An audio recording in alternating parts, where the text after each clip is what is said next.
সেই বিখ্যাত খাল খনন কর্মসূচি ইনশাআল্লাহ আমরা আবার শুরু করব সমগ্র বাংলাদেশে।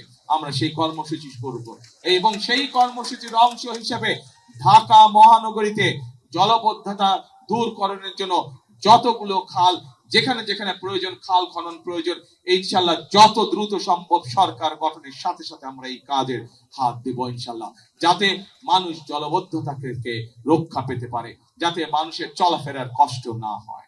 প্রিয় ভাই বোনেরা, আমরা যত কাজই করি না কেন, দুটো কাজের ব্যাপারে আমাদেরকে অবশ্যই সবচাইতে সবচাইতে সবচাইতে বেশি জোর দিতে হবে। কি সেই কাজ? একটি কাজ হচ্ছে যে কোনো মূল্যে মানুষের নিরাপত্তা নিশ্চিত করা, যেন মা বোনেরা সহ প্রত্যেকটি মানুষ নিশ্চিন্তে দিনের যে কোনো সময় রাস্তাঘাটে চলতে পারে। একটি মানুষ নিরাপদে রাস্তাঘাটে চলবে, একটি মানুষ নিরাপদে তার ব্যবসা বাণিজ্য করবে, চাকরি বাকরি করবে। একই সাথে প্রিয় ভাই বোনেরা, আমরা দেখেছি বিগত স্বৈরাচারের সময় কিভাবে উন্নয়নের নামে দেশ থেকে প্রতি বছর $16 বিলিয়ন পাচার করে দেওয়া হয়েছিল, অর্থাৎ দুর্নীতি। আমরা যত পরিকল্পনায় গ্রহণ করি না কেন, যদি আমরা দুর্নীতির লাগাম টেনে ধরতে না পারি, তাহলে জনগণের ভাগ্যে পরিবর্তন করা অত্যন্ত দুরূহ ব্যাপার হয়ে যাবে।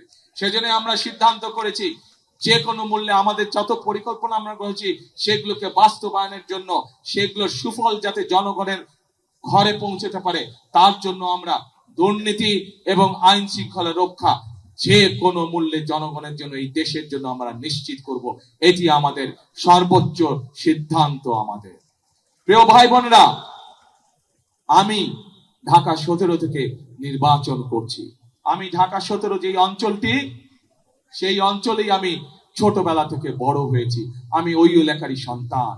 ঢাকা 17-র পাশে আপনাদের এই এলাকা ঢাকা 16। ঢাকা 17 এবং ঢাকা 16-তে একটি কমন সমস্যা রয়ে গিয়েছে।